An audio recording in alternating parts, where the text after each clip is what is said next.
Welcome to the Whitetail Advantage podcast with your host, Brett Bovin. Thank you for tuning in and enjoy the show.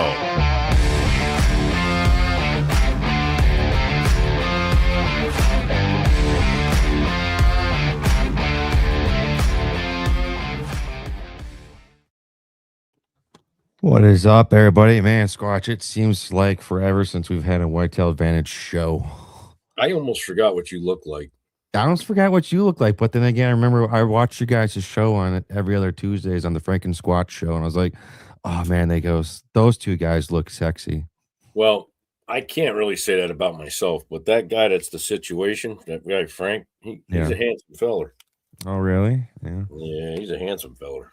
Yeah, I'll give him that. Well, guys, I have no problem revealing.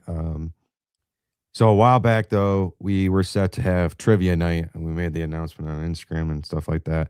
However, where I'm located, and it was my night to come up with the questions, we had a huge storm come through. So I was like, we lost power. And I swear, when I have a storm come through my area, if a squirrel farts, I lose power for like a week. So anyways, so that was the reason why we didn't have that show. And then everyone kind of got sick kind of throughout the team. Yep. Like, let's just kind of call it. And then I can't remember exactly the timeline, but I know it felt like we were canceling them. And then my grandpa ended up dying a couple weeks ago. Yeah. So I wasn't in the best mental state to have a show. Everyone else was kind of beat up and tired and exhausted with, I know Squatch is into predator hunting right now. So that was big time. I don't know if it's still going on, but I know at the time he was busy into doing that. I know turkey season's right around the corner. So we want to get the shows in there, but with everyone's schedule and stuff like that, kind of gets a little bit taxing on everyone. So I know we've been away, but we always say on the show, family comes first. So, just wanted to throw that out there. As a public thing there too, you know, our heart was with you through all that, and we're sorry you had to go through that. And I lost my grandpa. Never an easy thing, man. Nope. Thank you. Yeah, it's still a little open wound, but we're getting there. Dad and I have been talking out a lot about it, praying, stuff like that. But anyways, tonight's show, we got a good guest on for tonight. And before we bring him on, I really put some little work into this one because it's the off season, okay? And I always say everyone knows I'm a bow hunter. I'm not a real man. I don't shoot the guns, okay? I'm not a real man, all right? I only shoot the bows. But I think most bow hunters think they're ready until that moment hits and everything falls apart. Yep. I've been there myself. Coming from law enforcement background, we didn't train for reality. We pressure in bad angles, things going wrong. Yep. And I think that's where a lot of hunters are missing it. They're practicing, but they're not preparing. Right. Okay. So I think they're doing a lot more reps and not putting a lot of meaning to it. And I think lower reps with actual meaning to it is going to make yourself better. And we'll get more into that as it goes on, but I just wanted to start off with there. And we got a good guest on from tonight. Yep. Johnny works with these people here at SpyderWeb Targets. We got Kelly Branch, the owner of them. Awesome. So we're going to have him come on, give him background about himself, his company there, and then we're going to kind of dive in with tonight's topic, everybody. So let's bring him on. Bring him on. How's it going, Kelly? Good, guys. How's your day going? It's going good. Just got done watching the Masters. Heck yeah. Now I got another golfer in the hunting world. Yeah. I live vicariously through watching it. I had my first Friday night golf league on Friday. So I was pretty happy with my score. I turned out pretty good. That's good. Yeah. Then I saw Rory was, after like Friday, he was 12 under and the largest lead in Masters history. So that was an accomplishment. Yeah. Anyways, I was rooting for Scotty. I wanted Scotty. Yeah, Scotty would have been nice, but I was happy to see Rory. It's okay with him. Yeah. everyone knows we're a hunting show, but we also buy curious in the golfing world too. Yeah. Anyways, Kelly, give us a little background about yourself, man. So we obviously make archery targets, mostly catered towards high volume, high speed shooters, people that have trouble stopping their arrows or being able to get them out. And then we also are, this is our 20th year in business. We were born out of an archery shop.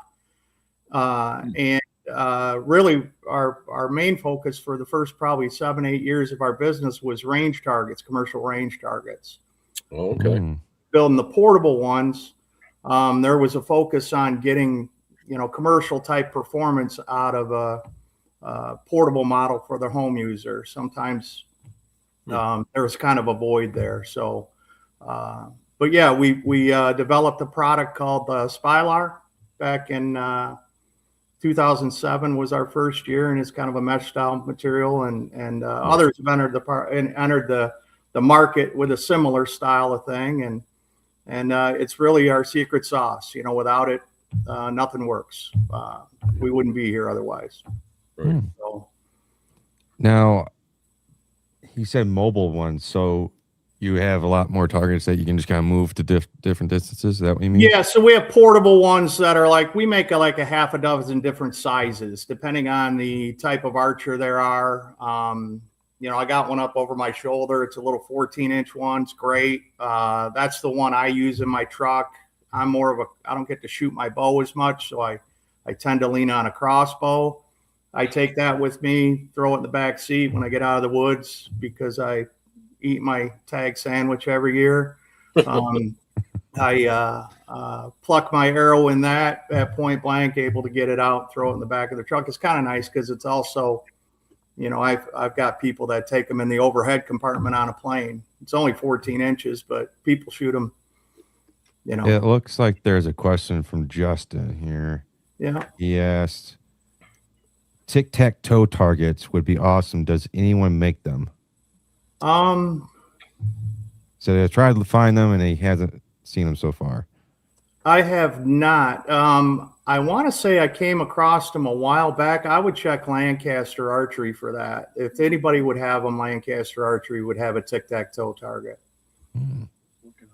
Now, when I grew up, and I don't know all the logistics and all the material in a target, but I know when I was growing up back in, I was born in 93, and I'm going to be 31, 32 years old in September. Jeez. I graduated in 93. Yeah. Oh, man. I grew up on those block targets. Sure. They're just those little small ones, and they just had that foam layer in there, and they kind of compressed it all down. Yeah. I still have those. I go to the store and buy them. Those are the targets I use when I shoot my broadhead through. Yeah. And which I don't think a lot of people are actually doing, but we'll get into that later. But now it seems like there's a lot more of these.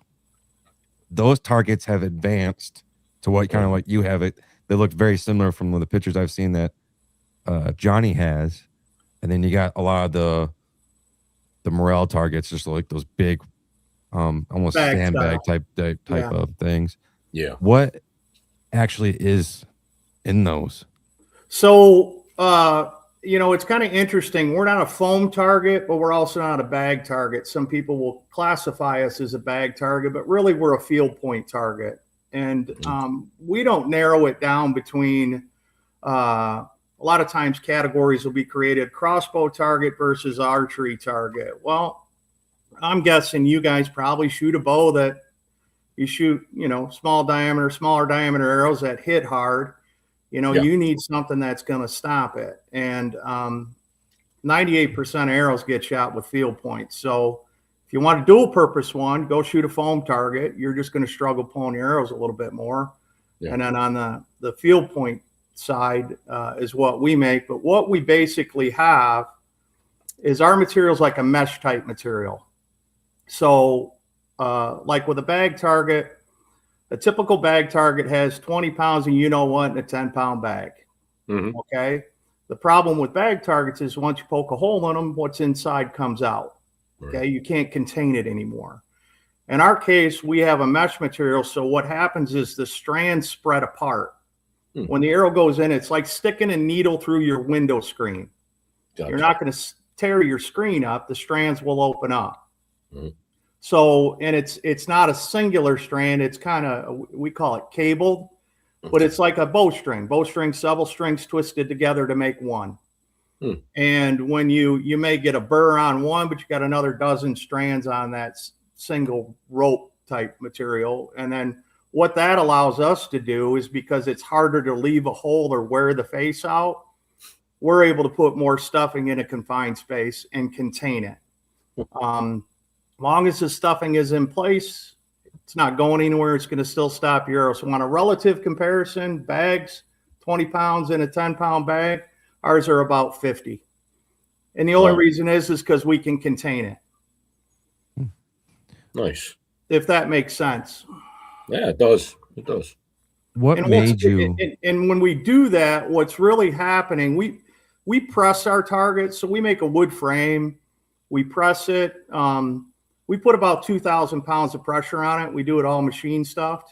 And when we lay a target down to press it, there's probably about 2.5 times as much sticking out of the wood box as what there is in it. And then we have to press it down and then contain it. And then we fasten the other facing on. So your arrow's fighting to get in, and what's inside there's fighting to get out. So that's where you get the resistance. You know, it's basically like a punching bag punching back. Makes it really easy to pull the arrow. It's like pluck. I've got a 1-year-old grandson, and he can pull arrows out of my 450 foot per second 10-point. That's always awesome. Sorry, Brett. That's always been a downfall of like the Mackenzies, your Deltas, all those brands out there. If you're shooting a volley of a lot of arrows and you're pulling the arrow out, you're exhausting yourself. You're making yourself tired, not only from drawing the weighted bow, you're fatiguing yourself out. And having a target that's very easy to pull an arrow out of is super duper handy, in my opinion. So. Well, Squatch, I got a tip for you when you shoot your 3D target. I was telling Brett about this the other day. The best arrow puller never invented, and it's free. And we know Brett's a golfer. Take your old golf grips where they regrip clubs.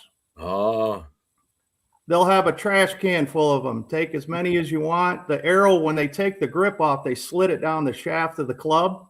You lay your arrow in that. It's a 2-handed grip. It's tacky on the inside, tacky on the outside, and they're free. Perfect. We used to use them in our shop for our 3D course, and they're nice. They're phenomenal. Nice.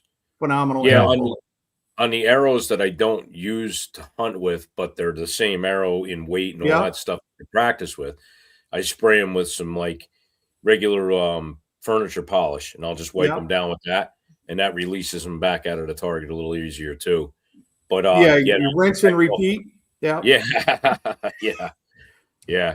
Or you can soak down like a microfiber towel with the Indust or something like that, and just wipe your arrow down before you take a shot with it. But my God, don't do that. It's lemon flavored or scented. Don't do that. Furniture polish. You guys will be hollering at me like, "What the hell did you do? The deer smelled me 2 miles away." Yeah. I remember, what was it? I feel like it was a while ago. I was getting exhausted putting trying to pull out those arrows from those targets. I was looking, and I was like on Cabela's website, I think, and they made like these gripper contraptions that you can buy for like $9 on the website, and it was to help you slide down the shaft of the arrow so you can pull it out easier, so it's bigger, something to grab onto. I was like, they're really making these days. Right, that was a while back though, and technology's always evolved to where targets are easier so you can pull them out easier. The golf grip thing, the reason that works is because you can take, generally to release the arrow, you just twist it a little bit. And you can get both hands on it. A bolt might be a little bit harder, but you could twist it, and then it pulls out a lot easier. I'm telling you, I haven't found a better one, and everybody's telling me to make them, and I'm like, we don't need them. So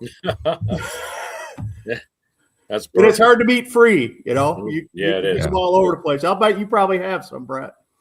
I have a couple. And I remember hearing stories where people were accidentally Like I remember when my dad told me when I was young, always stand to the side when you pull your arrows out, because he's told me stories where hunters would put their leg there and yank it out and actually stab them right in their calf. Oh yeah. It's like, what the heck, people? Oh yeah, a knock doesn't feel good in the old leg.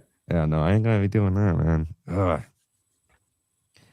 Anyways, let's kind of get into tonight. Yeah. Like I said, I think the biggest problem right now is a lot of hunters think that they're ready, but their confidence is built in the wrong environment. And I want to ask a poll real quick. Like type 1 if you're ready now, type 2 if you don't think you're ready. Like, do you think right now if a mature buck was to walk out in front of you, would you be able to shoot that deer confidently? I think confidence built in comfort doesn't transfer. Like people can be out there in their backyard shooting 20 yards and just keep doing that, but you're not putting yourself in a hunting situation. Like when I was growing up, and I still do it to this day, especially after I went to the police academy, my dad would make me do like 10 jumping jacks, 10 push-ups, do a quick sprint, come back, have my heartbeat like beating on my chest real quick to simulate being out there with your heart beating out of your chest and then trying to gather yourself down to shoot it. I don't think a lot of hunters are doing that. Right. Now, Kelly, have you seen that type of situation in your own shop with people coming in? And have you told people to practice that type of situation? Because I don't think a lot of people are actually doing that. So as we talked about before, I have a football background. So part of my football background is one of my sons had told me that the best way to explain football is you have to be comfortable being uncomfortable. And when you're out in a hunting situation and you have a deer out in front of you, that creates an uncomfortable situation. And how do you overcome that? You create, like you did in law enforcement, you create stressful shooting situations in your practice. You either get your heart rate up, you challenge yourself with shooting maybe smaller locations instead of stacking arrows all in there, maybe quartering your target, anything like that. Anything you can do to introduce stress into your shooting is what's going to prepare you for that. And that's what as a former football coach, that's one of the things we're always trying to do is create stress, whether it's wind, rain, snow, hot. You've got to deal when you're uncomfortable, because the more you can overcome that, the better chance you have for success. And the reality of it is, at the end of the day, nobody's going to do those push-ups for you, Yep. Yeah. Because I've been out there a couple of times where, and I'm not going to lie, there's a couple of times I went out into the hunting season. I practiced, but not to the practice that I think that I should have been doing and preparing. I was just out there I kind of got a little lackadaisical. Yeah. I let my ego and take over me. I was like, oh, I'm good. I can handle that type of shot. And this was younger, and now I'm getting a little bit older. I know I'm 30. Might be still young to some people. It's still young to me. But where was I going to go with that? I let that ego get a hold of me, and it bit me in the ass a couple times. I'm not going to lie. It happened to me. And I think as a true hunter, you have to ask yourself, have you put yourself in that situation? Did you let your ego take over you? Do you think that you're the best out there? Like that type of thing. And then something will happen, and it'll kind of bring it back down to reality. Because when I shot the doe last year, Squatch, everyone knows I shot a doe right to the nose, and it was a brutal situation for me. It was hard trying to get her down officially, and that really humbled me really much. I was like, man, I really got to put in more work than I've been doing. Yep. I think we've all had those moments. Absolutely. It's good. It shows your morale, your character of what you're built of and what you're made of, because you have so much respect for the animal that you didn't want to have that happen. Unfortunately, it is hunting. Things aren't always rehearsed and perfect, and you have to work with what you have. And the best thing to do in that situation is not to have that situation again if you can help it. And you did your best to, disperse the animal in a timely fashion. And it's just those things happen. It's unfortunate, but by practicing and shooting and keeping yourself fresh, that's less likely to happen. Mm-hmm. So yeah, learn from your mistakes. Yep. Exactly. And that's why I kind of been stressing a lot, it seems recently, is to practice in those stressful environments.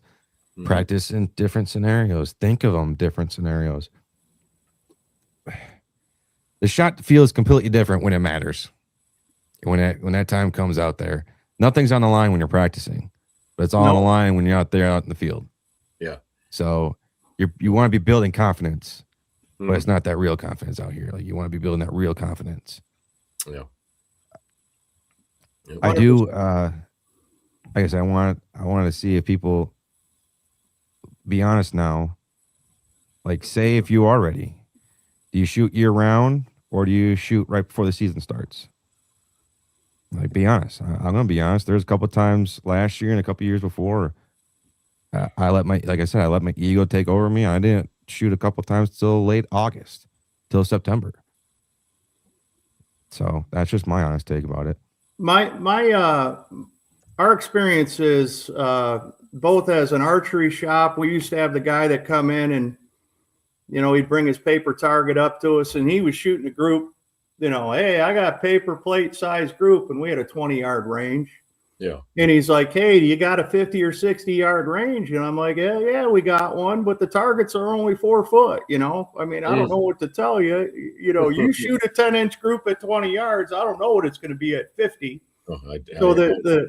I think sometimes what happens, what I would prefer to see is guys get really proficient inside of 30 yards. I think all too often we want to see how far we can shoot. And personally, I won't shoot beyond 30 yards. And Brett, you can probably hit a golf ball a long ways, but can you hit it straight a long ways? You go play the tippies on a golf course. I can hit a ball a long ways, but I can't hit it straight. Right. And the same thing goes when I shoot my bow. My bow up and downs isn't a problem. It's my left and rights. And that's where the good and the bad shots come from. Mm-hmm. Usually the left and the rights. Mm-hmm. So, kind of knowing, as a golfer, I don't play all the way in the back tees. I don't play on the red tees, but I don't play all the way in the blacks.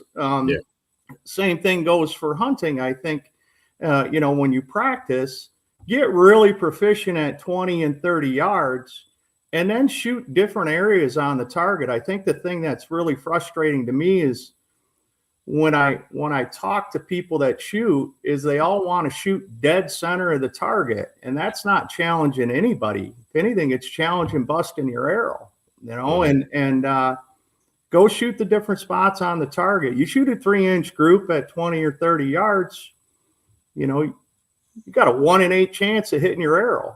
Yeah. Meanwhile, you got a 0% chance of missing the target if you shoot in the middle. I mean, it's so.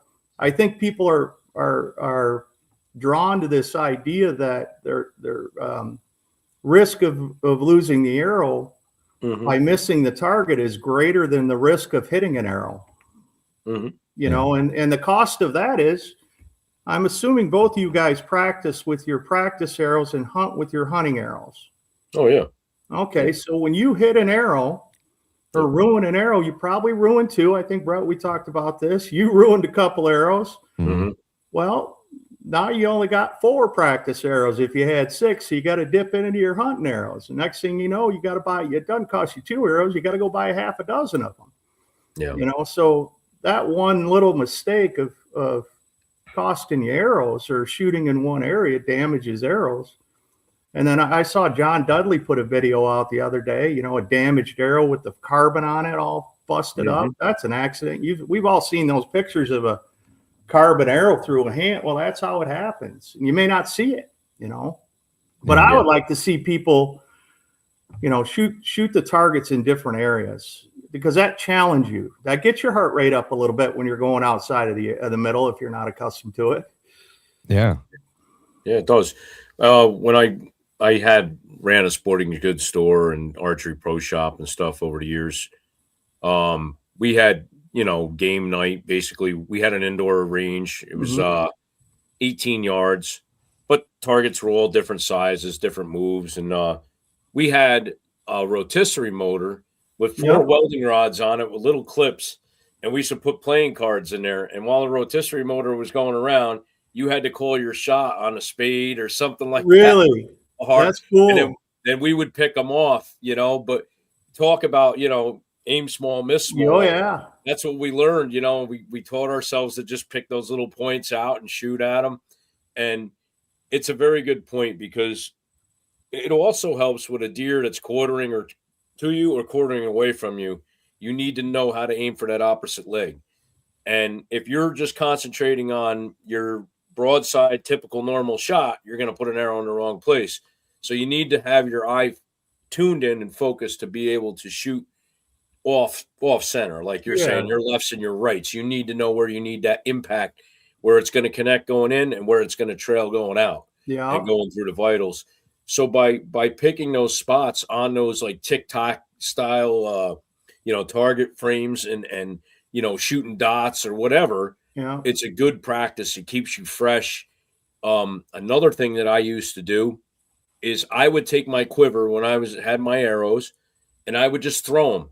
I'd throw them over different yardages, different spots in the yard, walk over, pick the arrow up, shoot from there, which is great. But I'm predominantly a tree stand guy. I'm a tree stand or saddle hunting. So I can practice all I want on the ground to zero the bow in and get it good. But then I put stands up. I practice out of the stands. I shoot spots out of the stands. Sure. So, it's for you guys that I know a lot of guys that shoot a lot of arrows on the ground, but they're tree stand guys. You got to remember, you got to be acclimated because a lot of guys will bend, but they're not bending at the hip. They're bending down and they're not pivoting the right way. Throws your anchor point off, throws everything off, and you wonder why you missed deer. So I always preach, practice how you hunt. And sitting down too, if you're sitting in a blind, it's totally different when you're sitting down, shooting out a window of a blind because your depth perception's off looking out that little window of the blind trying to shoot something. But it's just practice makes perfect. To get back to like Brett's question, am I confident right now if I just went out and sat in my saddle or my stand? Yes, I'm confident out to 20 yards. Okay. I have learned over the years to concentrate, making runs, making my kill zones within 20 yards. I'm scent free enough. I use Gerard's products. I'm always washing down, keeping myself clean, covering my scent, watching the wind, watching what I'm doing. I feel, and I'm not bragging, I just feel that I'm confident enough I can kill a deer within 11, 15, 20 yards without a problem having them come in. I don't need to make far shots. If I'm shooting 3D, let's let it fly at 45. But, to be ethical and make a good, clear shot, you can't see a limb in these woods where I'm hunting that could throw an arrow off. I make sure I try to do my setups where I know I have a good ethical shot, 20.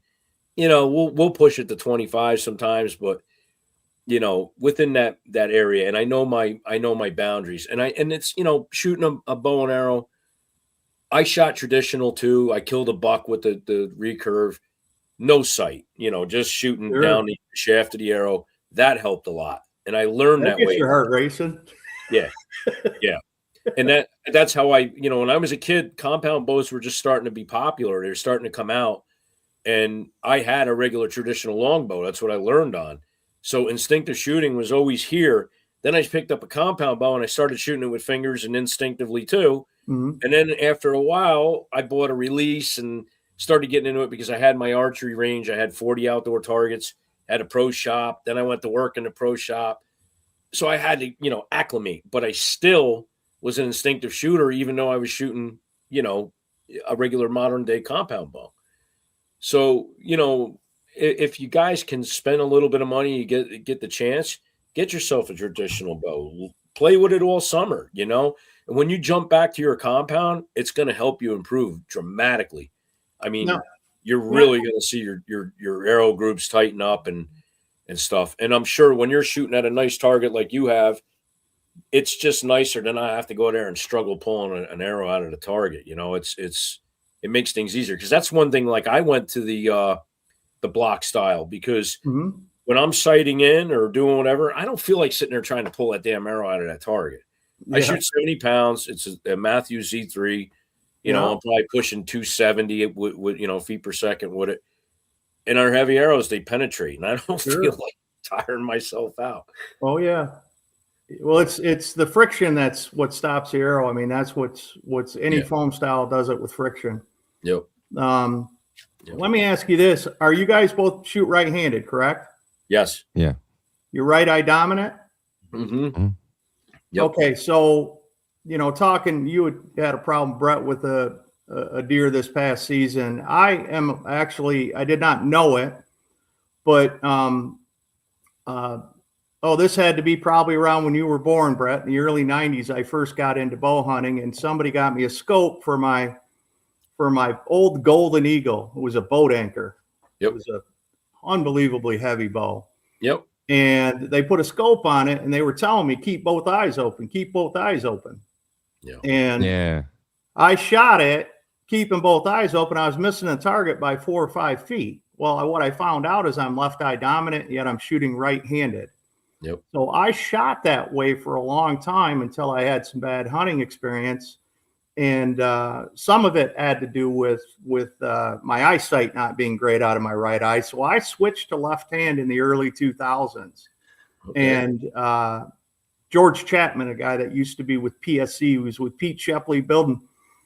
Oh, George passed away probably 10, 15 years ago, but he used to build bows in a chicken shack in Illinois when him and Pete Shepley started PSC back in the day. But he taught me how to shoot. And the one thing that I think from a practice standpoint is he practiced holding for a long. I pull through my shots. Yep. So I shoot hard up against the wall.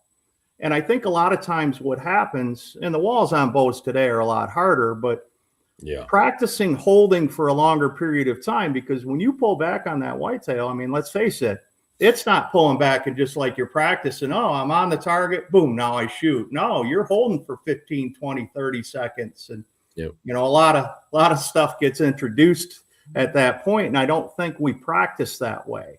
I like your idea of throwing the arrows out there. I think that's great. I would like to see more people get their target off the ground. Because the average whitetail's kill zone's about 18 to 24 inches off the ground, and we're setting that target on the ground. Well, we're not shooting many bedded deer, know, so get it up off the ground, and then, practicing out of a tree or a saddle or any of those things are all good. But practicing holding that bow for a long period of time, I think, is very beneficial, because it does get your heart rate up. Oh, I've got to hold. You're holding for a long time. Sure. And heard this from a buddy of mine, Rod White, former Olympian. Mm-hmm. You ever pulled back and held for a long time and you feel like your pin's really wobbling? I've been there. Well, what he told me, now mind you, Rod was a gold medalist. He shot 70 and 90 meters. He said, you think that your pin's wobbling. It's not. He says, what's happening is your heart rate is increasing and your eyes are dilating.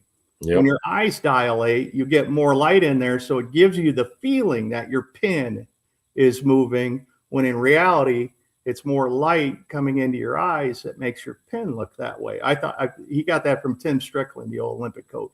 I thought that was really interesting. That is interesting. Yeah. And he goes, trust me, he goes, when I would hold it, he goes, I'm shooting 90 meters with a recurve, I have to trust my pins where it's at when I let that arrow go,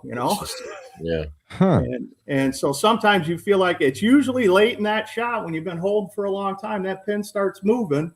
It's really not moving as much as you think. It probably, in some cases, if you don't practice holding for a long time, maybe it is moving a bunch because you haven't done that yet. You haven't got it off the wall. Yeah, I think that kind of practicing leads into my next one. I want to make this point real quick. I think most hunters aren't nearly as good with their bow as they think they are. I know I can be better. I pulled this stat up and it looked like bow hunting success rates remain low at 20 to 30%. Really? So, it's not a very good percentage. And that's considering a lot of missed and wounded deer are common too. Average deer shot at 18 yards in the state of Michigan. Can you believe that? 18 yards. Yeah. Like we were talking about yardage. I'm comfortable shoot out to about 50, 55 on good condition days, but that's only on an open clearing. Excuse me. In the deep woods, I have one little spot that the furthest I can shoot is 50 in the deep woods, and it's like one little lane. Mhm. Other than that, I don't feel comfortable shooting past those distances because, like Squatch said, I can't see that one little twig that might be overhanging. Right. That's going to arc when my arrow's arcing, so I can't see that. So 30 yards is kind of like that good comfort zone for me. 35 maybe. Well, your bows are a lot quieter than mine. So like my crossbow sounds like a, gun going off relative to the bows. Bows are a lot quieter than what they are. Yeah. And I remember talking to Chuck, guy from 10 Point years ago, and he said we had asked him the effective range with a crossbow, and he said he was from 10 Point, one of the founders, and he came from Horton, the old Horton crossbows, and he said 35 yards. He goes, bottom line, 35 yards. And that's on an animal that's not alert. He just said that noise. Now, this is quite a few years ago. I think they've done a bunch to quiet bows down, crossbows at least, bows more so. Yeah. But I think I used to like to practice at a longer distance because it made those short shots feel like a chip shot. Yep. Brett, you go shoot 50 yards and then get a 20-yard shot. My gosh, it feels like you're, stepping into the water. It's that. Yeah. I do that a lot. I'll practice sometimes at 70 yards just to make those shorter yards just seem like, I'm just laying it up right there. Yeah, it's exactly. Yeah. And that's a great, but you also see the flight of your arrow. So to your point about seeing the arc of the arrow, the arc of that arrow is tremendous. And if you're dropping your bow arm or anything, it's going to show up at that distance. And that's why I like practicing at those distances because just that slightest flaw in your form or your arrow setup, your bow setup, it's going to show at those longer distances. It's not going to show it really. You might be able to get away. You can get away at those with closer ranges. Yeah. So that's why I like stepping out a little bit further to really see. And I've actually had to make some tweaks on my own bow sight just because of that. I realized my arrows were kind of pushing to the left a little bit, so I had to make some changes on that. So, another thing too, when you're practicing, especially a long distance, and let's say you change the spline of an arrow, or maybe you added a new sight, and you're shooting, let's say you're shooting 40 to 50 yards, a lighted knock, like the last good shooting light of the day, can tell you a lot about what your bow's doing, and that's typical when a buck's going to walk out on you. Yeah. And I do that a lot. Like I said, if 3D shooting and dot shooting, it's all fine and dandy. And yes, there's practice sequence for all that. Let's face it, though. I mean, 85-90% of us guys that are on this show, we're all diehard hunters. We're out trying to kill something, and I'm not. Well, you like to test mattresses. Let's put it that way. I was gonna say, I got to like sleep in there. I got to make sure I give you a dig now because I can do that. But no, like what I was saying, though, if you're unsure or something, or you really want to see the flatness and the trajectory of your arrow, get yourself a good lighted knock. Warhead makes some incredible lighted knocks, and you can shut them off right after you're done. But that's what I do. It just, if I'm unsure, I just want to really check something. That good last legal shooting light time when you're going to shoot a buck, put your target out there. I shoot a 3D target. I mean, I always practice on what I'm killing. Mm-hmm. I'll shoot blocks. I'll shoot whatever. But nitty gritty time gets down to it. I'm shooting my 3D target, and I'm watching what my arrow is doing. And then I can critique it. I can do a little tuning, do what I got to do. But that really helps. I'm not a big paper tuner guy. I mean, You can. I mean, I've seen too many people driving themselves crazy, especially over the years running a shop. You're not releasing the same way every time. Then you adjust something, and now you got it. And then the next time, move back 2 feet. Yeah. See what your tear is. 2 foot back. Yeah, that's it. And just shoot. Watch your arrows. Even if you got a video yourself or put a lighted knock on, watch what your arrows are doing. You can tune your arrows to sight your bow in the right way. George Chapman, that guy I was telling you about, he would group tune his arrows. Yeah. And how he did it is the first thing he would sight his bow in, and he would put a black tape across the middle of I got a 4-foot range target here, but you could do it on any target. Yep. And he'd basically say, what we're going to do is try to hit that tape. And once you don't shoot all in the same area, you're either going to be high or low.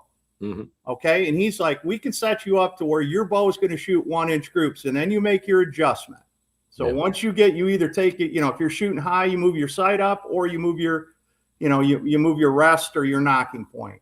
Yeah. And he said after he did that, what he did is he put a vertical plumb bob right down the middle of the target, and he'd shoot his left and rights in. Then after that was done, you draw everything together. That bow is now shooting 1-inch groups. Now the question is, can you, the next time you shoot it the same way? Yeah. And what he would do is at that point, he would take a tape measure out. He'd measure your center shot, from the riser to the middle of your arrow, middle of your arrow rest. And then he'd measure the knocking point to your peep height. And then you write it down. So next time, if you're out hunting and all of a sudden you feel like something bumped, you banged your bow against the tree or something, or a twig hung up on it, moved your sight. Go back to your measurements. And your measurements, if your center shot and your knocking point relation to your peep hasn't moved, that bow's going to still shoot 1-inch groups. Yeah.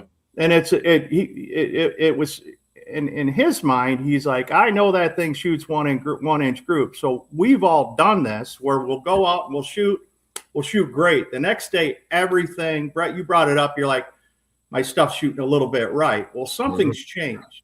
If the bow hasn't changed, it's a mechanical device. It's going to shoot in the same hole every single time. That's right. Something with us has changed. Either we're shooting with our feet open or closed, or we're underdrawing our bow. Something has changed. And, his idea was I know my equipment I'm confident in my equipment. And as long as I know nothing's moved, then I got to work on myself. And I think that's what this whole thing is working on yourself to become a better shooter. In that situation, you got to ask yourself, know your shot. When you get done taking a shot, he always said, all you can ask yourself, was that a good shot?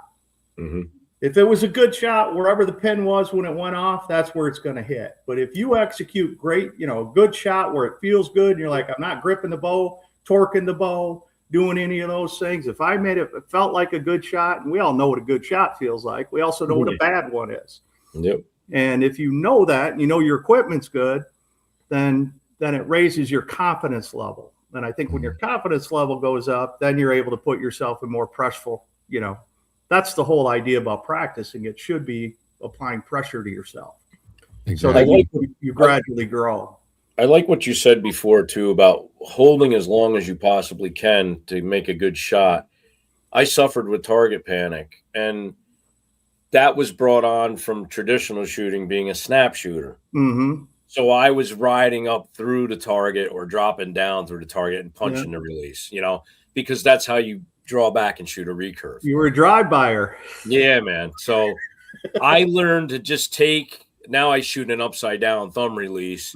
It's a little harder to do, but back years prior to that, when I was shooting a regular wrist strap release, I would just take it and turn it away from my trigger finger so I couldn't touch it. Yeah. And I would draw back, and I would – because I'm like, I don't understand it. I can draw back and hold steady on a target when I'm not shooting, but when I'm ready to push that trigger, again, your heart rate, your eyes dilate, what the hell's going on? You're bringing your rate up.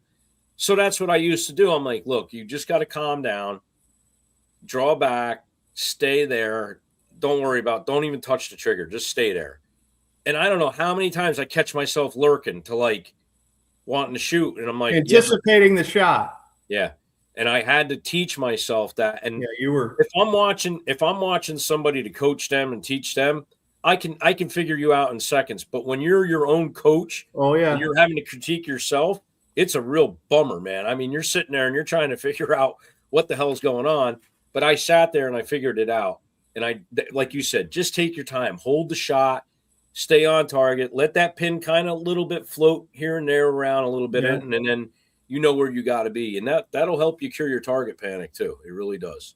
Yeah, and anticipating the when George taught me how to shoot it, he taught me to pull. So I shoot a caliper, and I'd put my finger on there. Yep. When I was on target, I put my finger on, and then I would try to balance between pushing the bow and pulling back. So I'm almost, and the whole thought process is what I'm trying to do is let the bow shoot and get the hell out of the way. Yeah. Let the bow do what it's designed to do, and try to do as little manipulating with your bow hand or anything like. And I'm not a great shot. Okay. I'm above average. Well, I don't know what Larry Cable guy said. Every other person is below average. I'm probably on that side. So yeah. But what I found is it was impossible to punch the trigger. Impossible.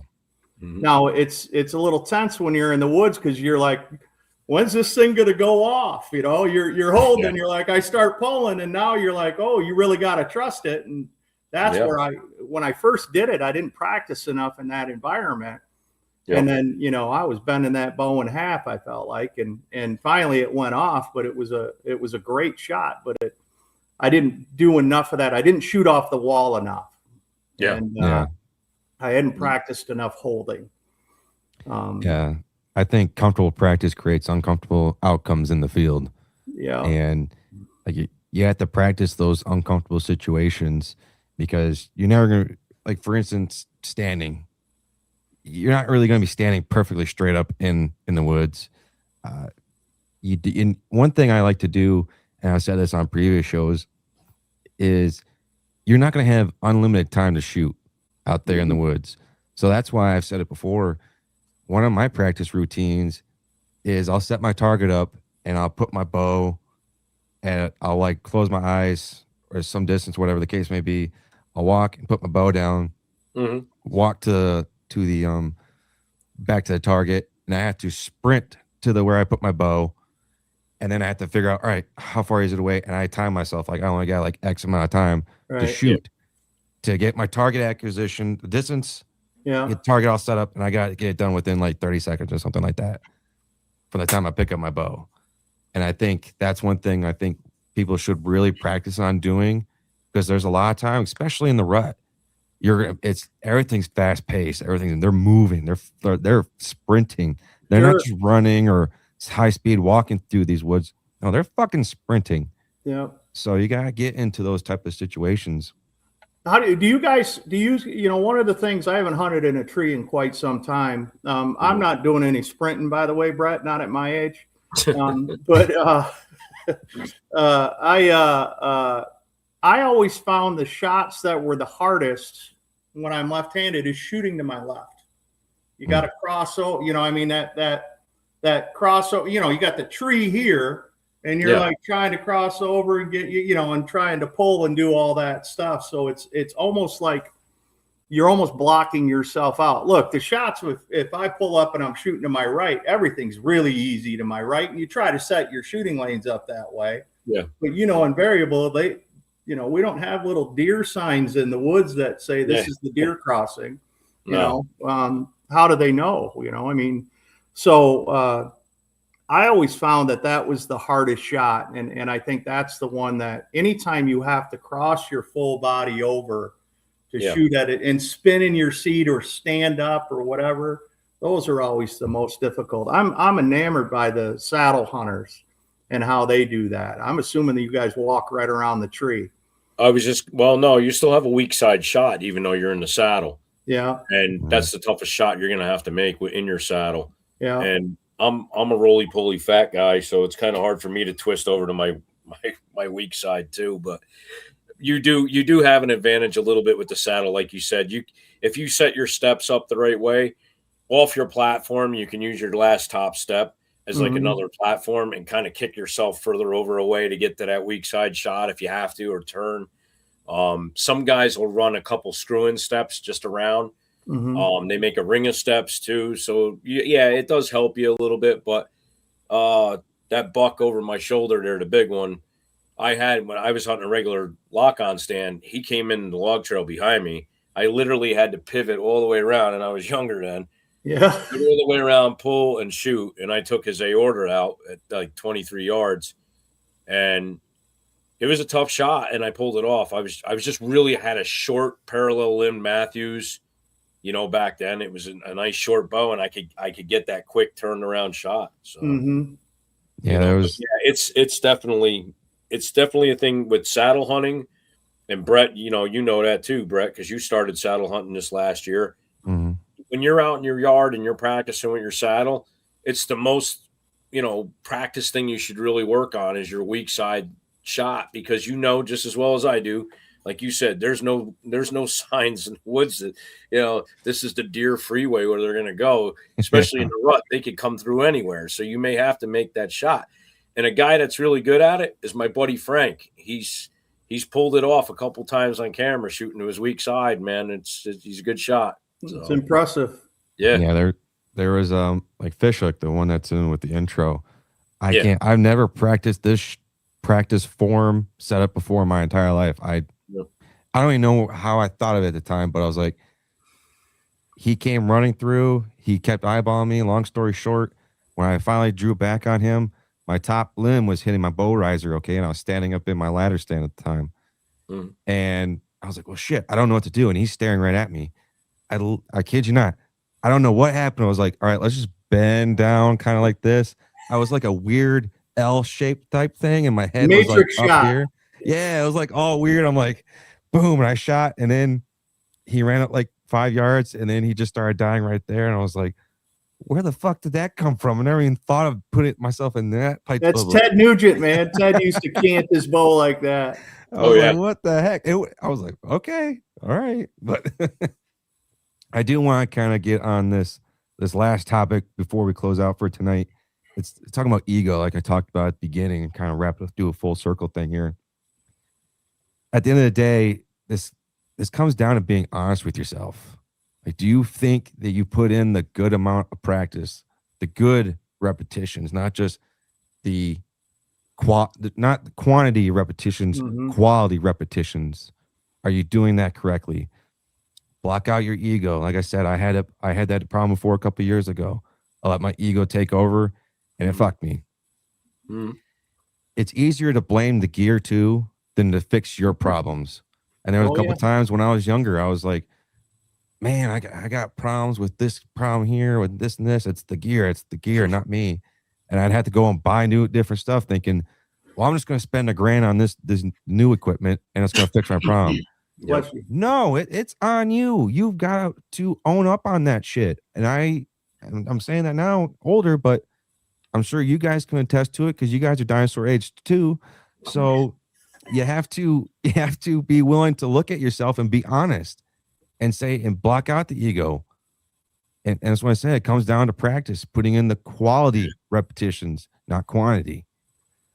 And well, you're the one that let the arrow go, Brett. I let the arrow go. Nobody else shot it. Yeah. You're the one that made the call. So right, when that arrow exactly. goes, it wasn't like some little, gremlin came in the tree and squeezed your trigger.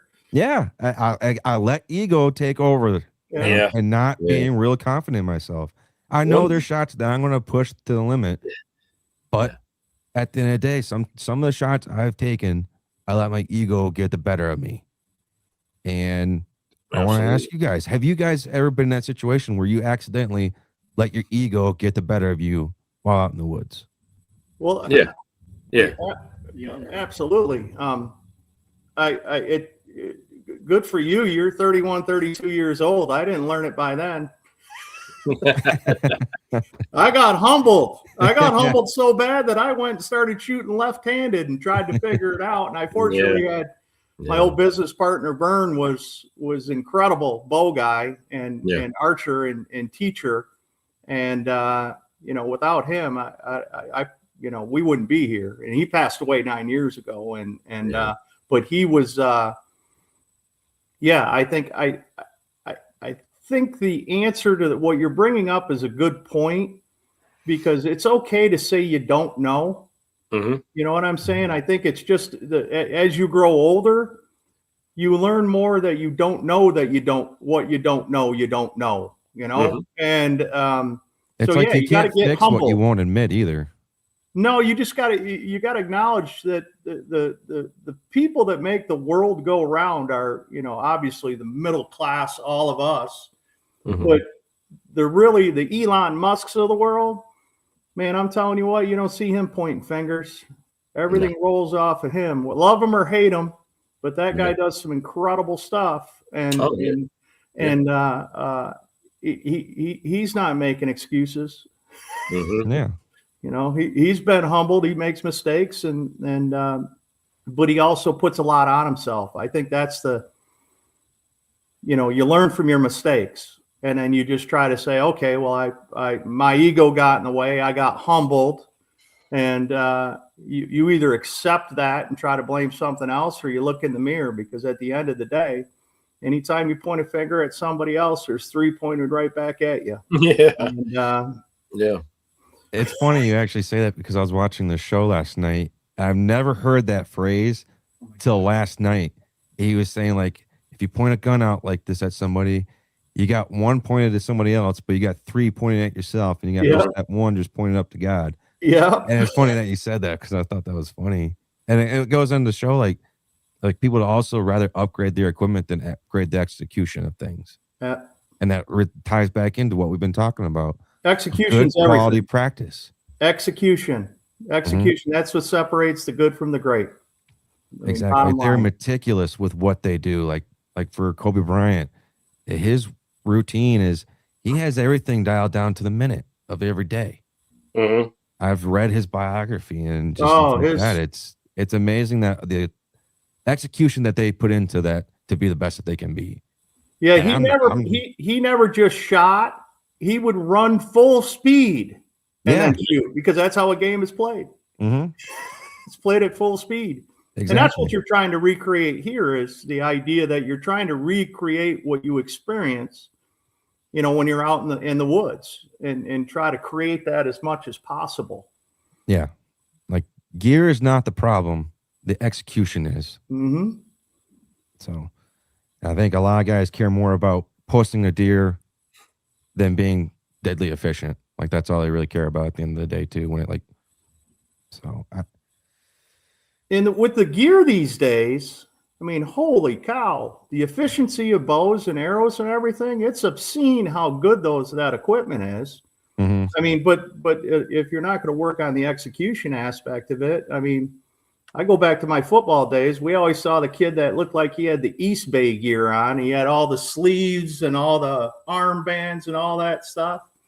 You can look the part, but that doesn't mean you can play the part, Right.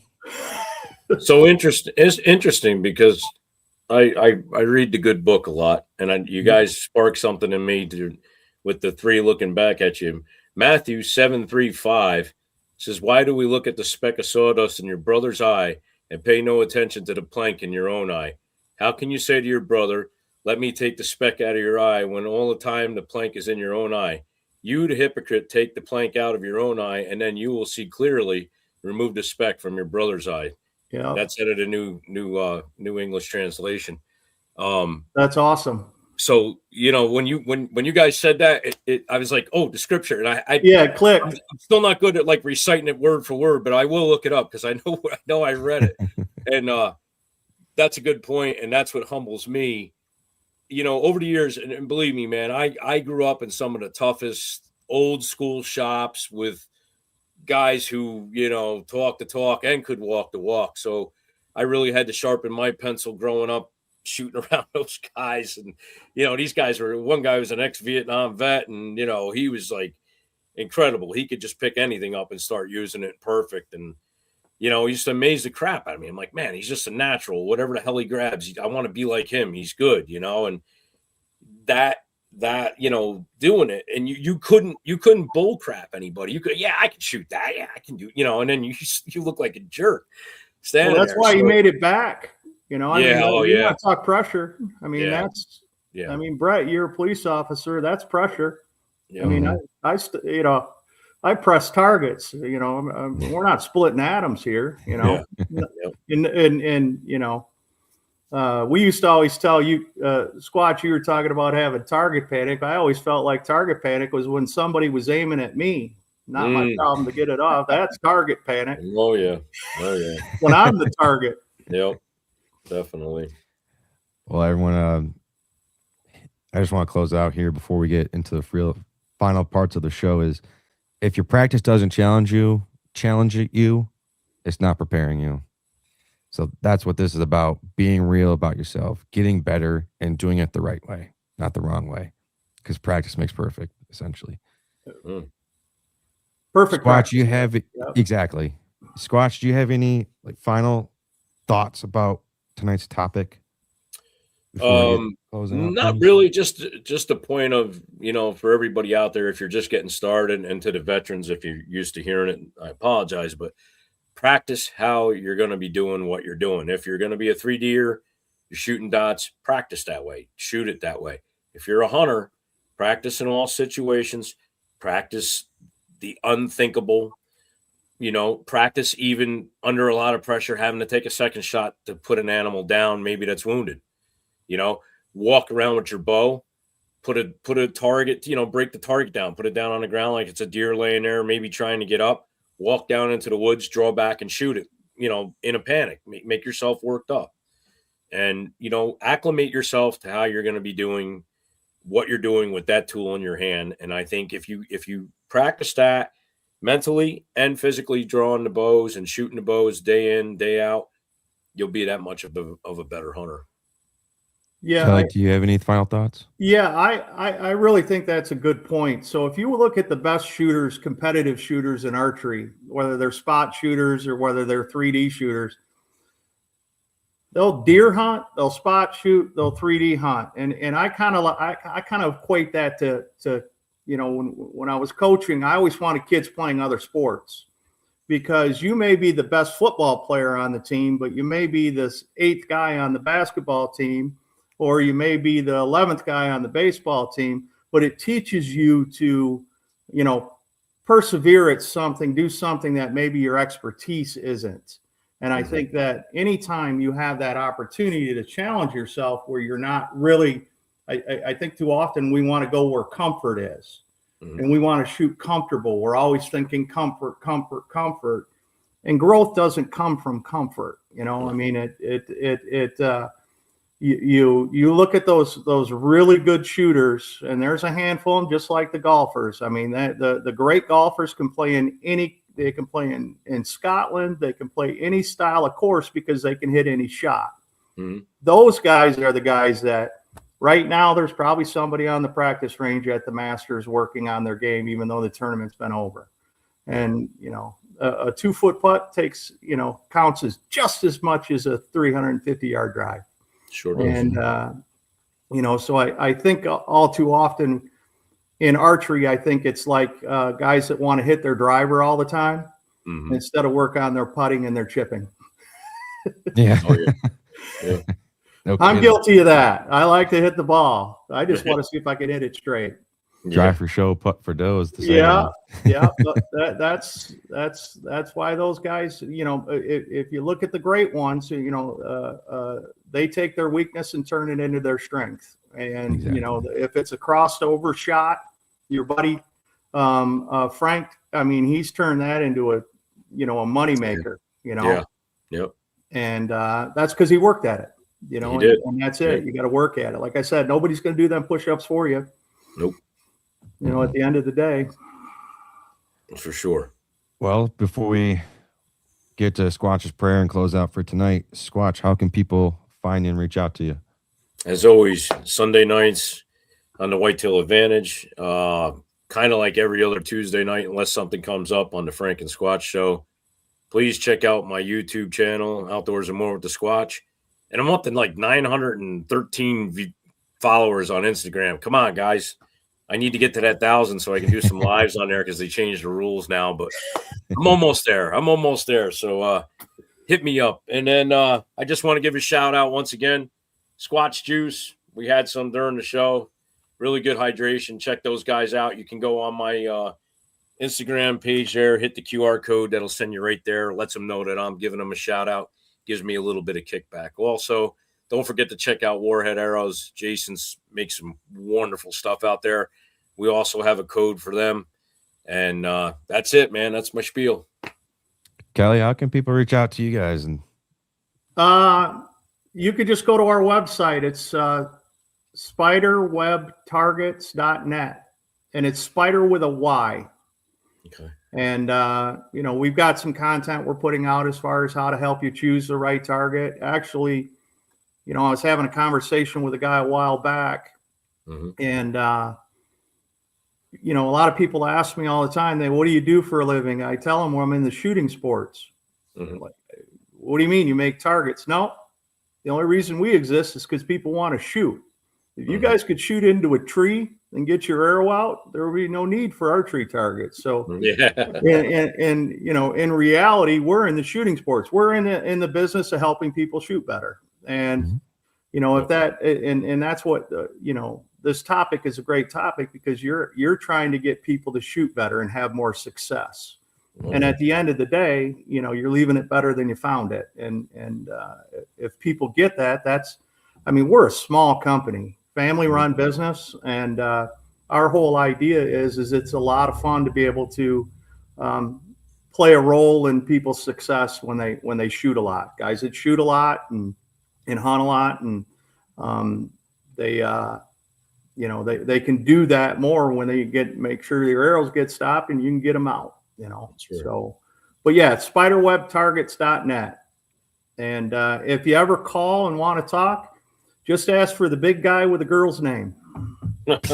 Everybody knows. Well, Kelly, I just want to say thank you for taking time. I'm sure you're really extremely busy schedule, so I just want to say thank you for coming on the show, man. Yeah, and I know you're kind of local to me, so I gotta make my way down there soon. We do. We gotta hook up. Oh, heck yeah! I'll really appreciate talking with you guys tonight. I think it was a great topic, and I look forward to talking in the future. It's good stuff. Absolutely. Squatch, can you take us out with your prayer, man? Absolutely. Father God, we just thank you for today and letting us be together and talk about your great creations in the outdoors and the wild, and bringing us all together, even though we're different states apart. You do work miracles. And I just ask that you bless our guest, give him, good wealth out of what he's doing to help his corporation, and look out for us as we go through our week. Amen, God. And as always, shoot straight. God bless you all. The Whitetail Advantage is out.